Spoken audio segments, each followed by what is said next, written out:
Record-setting temperatures, deadly forest fires, receding rivers. In this episode of Bloomberg Green, we're focusing on extreme weather. We'll explore the science behind the recent heat wave. It's going to get more extreme than it is now. I'm afraid that's inevitable. The consequences of extreme weather. There is overall low awareness that heat kills. And solutions for the planet to mitigate and adapt. We need government to lead on this, and we need government to stimulate, regulate, and stop certain things happening. From Bloomberg's world headquarters in New York, I'm Kaylee Lyons, and this is Bloomberg Green.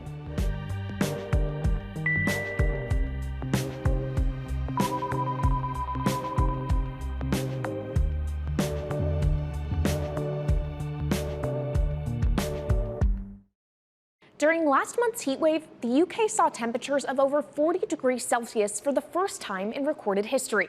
The extreme heat, at around 104 degrees Fahrenheit, saw a surge in fires and train cancellations. The Met Office says these temperatures were virtually impossible before, but climate change has made them a reality. According to their data, back in 1971, the chance of hitting 40 degrees Celsius in the UK was once every 1,000 years. Now, in 2022, it's more like once every 86 years. And in a high emission scenario, by 2090, the UK could face 40 degrees once every 4 years. That sort of extreme change in temperature disrupts not just the economy and infrastructure, but can be fatal for many. Not just through exposure to the heat itself, but the impact it has on crops, rivers, and our economy. Throughout this episode, we're going to explore the science behind these extreme weather events, talk about the consequences for the human body, and then look at what some cities are doing to mitigate the extreme heat. First, with temperatures extreme across the UK and Europe, Bloomberg's Charlie Hancock took a look at the latest challenges facing Europe's road to decarbonization. It's hot in London. The drawn-out heat wave hitting the UK has been deemed a danger to life. And it's not just Britain. Parts of Europe are expected to see temperatures above 40 degrees this summer. It's a stark reminder of climate change. In 2021, Brussels unveiled a suite of plans to meet the 2030 goal of reducing emissions by 55% from 1990 levels.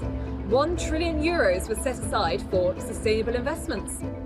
But Russia's invasion of Ukraine has put the energy transition at a crossroads. Europe is reliant on gas piped from Russia. Now, countries have been returning to dirtier fossil fuels, which were already on their way out, to keep the lights on. Germany is delaying the retirement of some coal and oil-fired power plants, and the Dutch are lifting a cap on power generated from coal. Legislators say that these measures will be temporary, but they mean that Europe will have to decarbonise faster later this decade in order to make up for the lost time and extra emissions. The heat is also putting its own pressures on the power grid. As more Europeans turn to air conditioning and electric fans, it could dwindle the energy supply further. And rivers are running low across Europe, lessening the generative power of hydroelectric plants. Looks like Europe is in for a long and hot summer. That was Bloomberg's Charlie Hancock. Now joining us is a British meteorologist, Professor Sir Brian Hoskins, chair of the Grantham Institute for Climate Change and the Environment at Imperial College London. He's been playing a major role in climatology discussions with award-winning research in the area. Professor, thank you so much for joining me. When we think about this summer's heat wave in particular, how much can we attribute it to climate change? You have to say that when we get the extremes we've had this summer, you need basically two ingredients. You need the right weather pattern, and you also need this background of a rising temperature. And what we've had this year is the two put together, where there have been the right weather patterns to give hot temperatures, but then on the background of the rising temperature associated with global warming, then we've had the extremes that we've seen. So yes, we can say without global warming, we wouldn't have seen the extremes we've had this year. Okay, so this is maybe why we haven't seen temperatures this hot before. The question then becomes, will we see them this hot again? Should we just expect our summers to continue getting hotter due to the two forces you just described? Well, that's right. So the two forces I've described means One, there's a sort of random element to it. You sometimes get that weather pattern, and then maybe for 5 years you don't get it, but then it comes again. But when we get that, we can expect ever hotter temperatures to go with these hot summers. So in the UK, we had a very hot summer that people of my age remember in 1976. But when you get down to it, actually the extremes were about 4 degrees lower than they were this time. So it's just got that much hotter. And of course, we've talked about just heat events so far, but there are plenty of other kinds of extreme weather. Do these same patterns hold true for deep freezes, larger storms, other kind of meteorological events that are exacerbated by a changing climate? Yes, I mean, the other one that really occurs to me is the floods and drought situation, with places like the Mediterranean, which are normally dry and hot in the summer. The amount of water available for growing crops and actually carrying on things is really very low. This summer is very bad. But then if we go on to the floods, there have been many examples around the world of floods in the last few months. Australia has been devastated on the east coast of Australia. They've had floods in China. So when it's the story that it may not rain that much. In fact, some places may get less rain than they're used to. But when it rains harder. And that's what we're seeing, because those really high rainfall events are causing chaos around the world.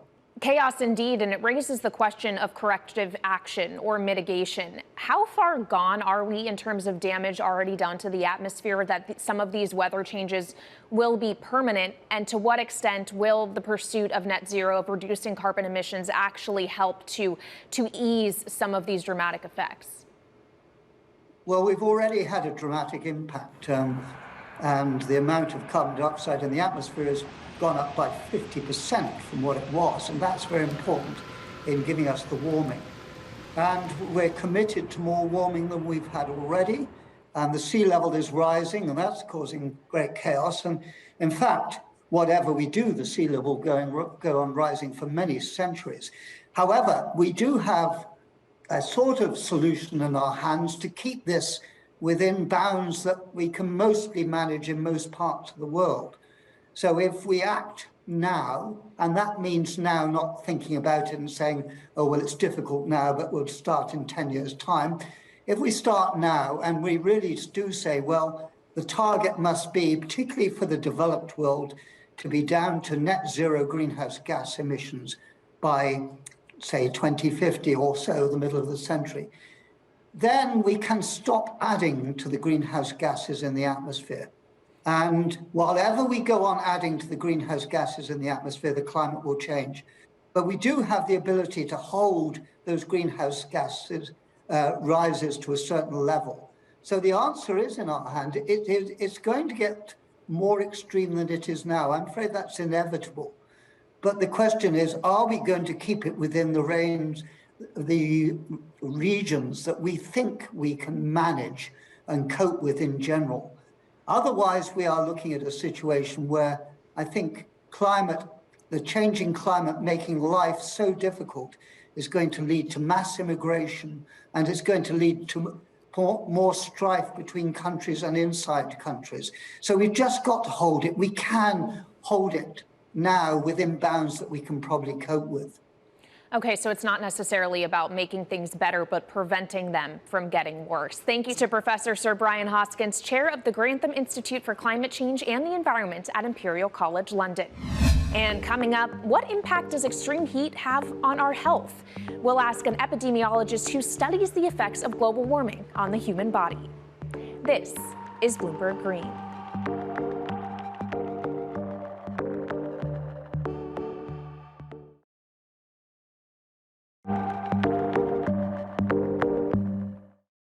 Welcome back to Bloomberg Green. I'm Kaylee Lyons from Bloomberg's World Headquarters in New York.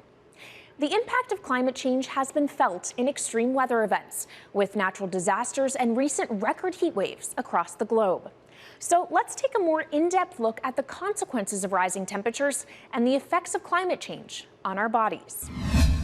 Extreme heat typically makes people less productive and more vulnerable to illness. Why? When body temperature increases, blood vessels widen in order to try and cool down. More open blood vessels means lower blood pressure, resulting in the heart needing to beat faster to pump blood around the body. Sweating is another efficient means of lowering body temperature. However, this causes our bodies to lose essential salts and fluids. This, combined with lower blood pressure, can have side effects, from swollen feet and heat rash to more serious conditions like nausea and headaches. At its worst, low blood pressure can result in heart attacks. Estimates suggest heat waves can lead to hundreds of fatalities. The additional strain placed on our bodies by heat waves also affects our productivity. Bob Ward from the London School of Economics believes there will be a big dent in the economy as people struggle to focus in overheated offices. Ward argues that the UK still thinks of itself as a cold country. British homes and offices are ill-equipped to deal with hot weather as they are designed to let in sunlight and retain heat. Heat waves also exacerbate inequality. Soaring energy prices mean air conditioning is becoming unaffordable for those on lower incomes. With climate change likely to make heat waves more frequent and intense, Bob Ward argues our attitudes and infrastructure will need to change. Though some may be excited for hotter summers, health professionals and meteorologists have been warning of deadly consequences. Skin damage, dehydration, and heat exhaustion are no joke. So let's bring in Christy Ebi, global health professor at the University of Washington, for more details. So Christy, obviously when we're outside in the heat, we all feel it. We sweat, we get thirsty, but what are the real serious health consequences? What we're concerned about with higher temperatures is that people keep their core body temperatures within a pretty narrow range. Our core body temperature protects our cells and our organs. And those symptoms that you describe of getting thirsty, of sweating, are all symptoms that our body is working to keep that core body temperature within the appropriate range. If it gets outside of that, then our cells and our organs start heating up. After a heat wave, when you look at the number of excess deaths, about half of those deaths are from cardiovascular causes. For example, people who die from heart attacks who wouldn't have otherwise. And this is because your heart's being heated up with that higher internal heat.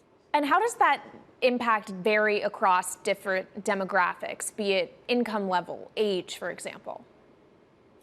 There's a long list of people who are more vulnerable to the heat. Many of them are characteristics of us as individuals. It's our age, people over the age of 65. People who've got chronic medical conditions, for example, pregnant women. It's also people in certain occupations like outdoor workers. And it's people who live in certain geographic regions. For example, we know in the US, red line districts are hotter than the surrounding areas because trees were not planted in these districts for reasons. And so they're much hotter.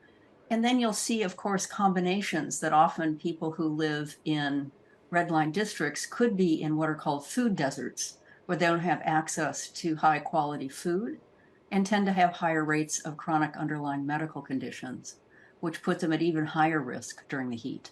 At least anecdotally, you see real emergency mobilization for certain natural disasters, for hurricanes on the eastern coast of the United States, for example. You don't necessarily always see that same response when it comes to just heat. Do we appreciate the threat that heat poses to the human population to the same extent we do for other natural disasters? There is overall low awareness that heat kills. And until recently, there's not been as much effort to try and educate people about the dangers of heat and to make sure that people take appropriate actions. With these massive heat waves we're seeing over the last couple of years, that's really starting to shift, which is important because, as I said before, nobody needs to die in a heat wave. And the more awareness we have and the more our cities set up heat action plans, the better able we're going to manage these events as we go into a warmer future. And what should those action plans look like? The action plans are a coordination effort across city and other services and build on the strengths within a particular city. When you think about all of the different groups that need to respond in an emergency, like a severe heat wave, you think about not just our EMT, our emergency departments, but also the police, the fire department, the utilities, the electric utilities, to make sure that people don't have their services cut off during high temperatures so that they can run fans or an air conditioner if they have one. I was in London earlier this week and last week where they had a massive heat wave, and every bus had big signs on it, bring water. All right, Professor Christy Ebi, thank you so much for joining us. So we've talked about the impacts of heat waves, but how do we keep temperatures down in the first place? Coming up, we'll talk with architect Sir David Chipperfield about how cities and buildings can best adapt to the heat. This is Bloomberg Green.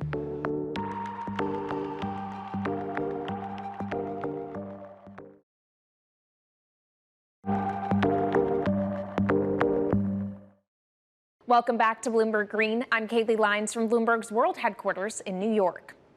Heat waves kill more people than any other extreme weather event, including tornadoes, hurricanes, and even floods. That's why scientists are coming up with novel new designs to help keep temperatures down in Singapore. Take a look.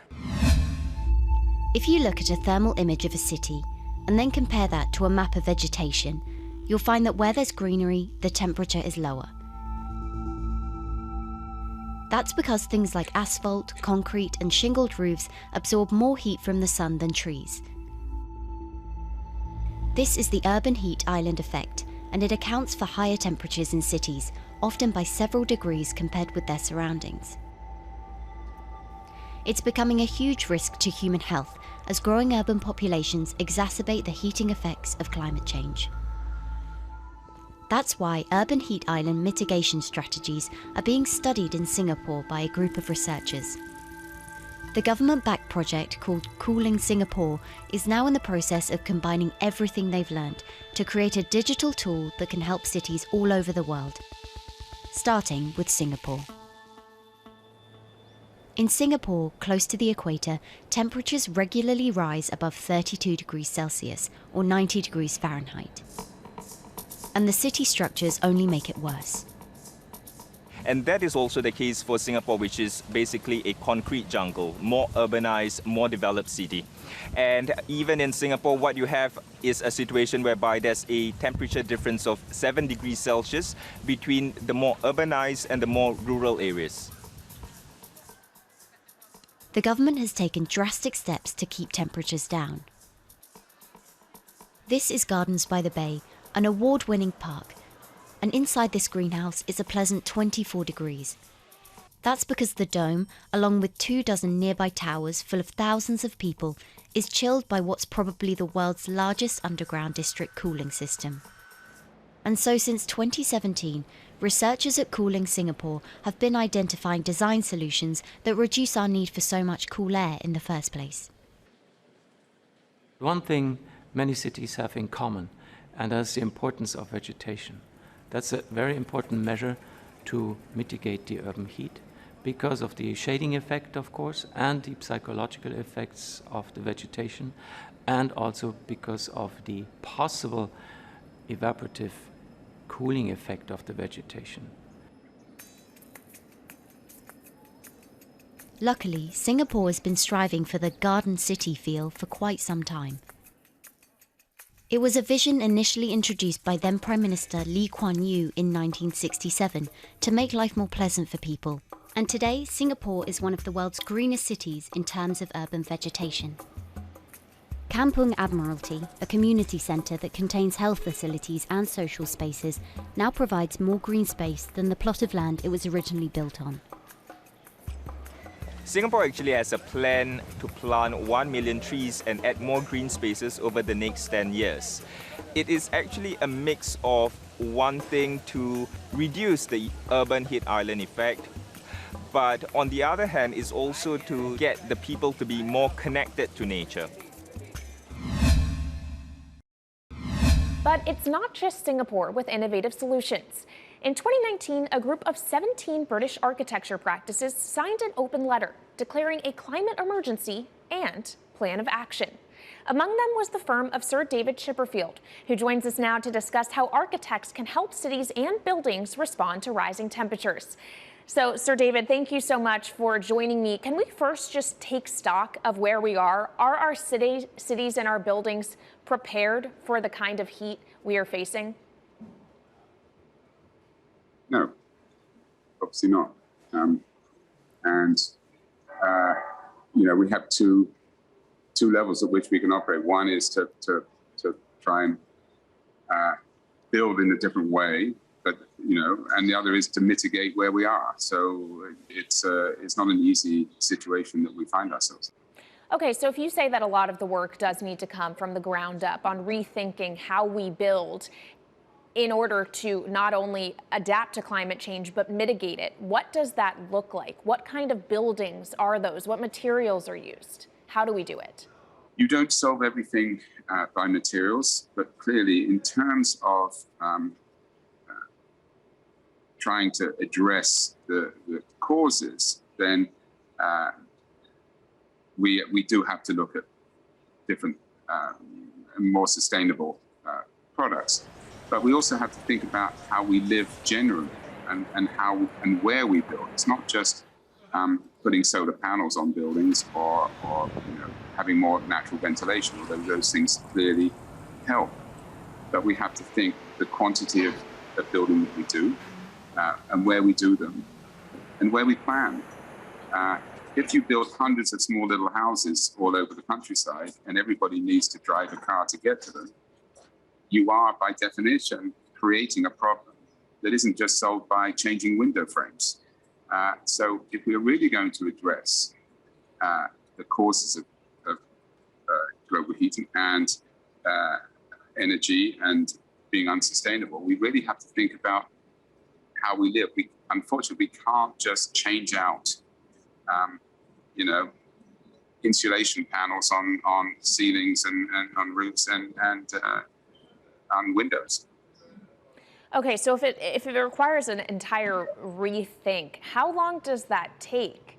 I mean, we talk about, being in a climate emergency, and we have countries setting goals to reach net zero carbon emissions decades out. It seems like it's a more immediate need. If we're talking entirely rethinking the way we approach where we live, where we work, how we get to those places, and what kind of buildings we live, that to me sounds like a change that takes place over generations. But we don't have time. And that's the reality that we're now confronting, is what we've been warned for a long time and we've tended to ignore, is that we have to change not just the style, the way that we build, but the way we live. We have to consume less. We have to expect less things. We have to change our habits, and we don't have time to think about it. We have to start doing that immediately, and that's very difficult. So unfortunately, we also have to instigate planning processes that, because the market and a free will not get us there. We have to regulate. And unfortunately, clearly in the Anglo-Saxon world that I belong to, and I presume you belong to, those words are not comfortable. But we need government to lead on this, and we need government to stimulate, regulate, and stop certain things happening. Thank you so much to Sir David Chipperfield for joining us. You're welcome. So from the impact of extreme weather and heat waves on the human body to how we rebuild our cities to cope with the heat, that's just some of the consequences of high temperatures. That's it for this week's edition of Bloomberg Green, but you can keep the conversation going by following us on YouTube, Instagram, and Twitter @Climate. From Bloomberg's world headquarters in New York, I'm Kaylee Lyons, and this is Bloomberg Green.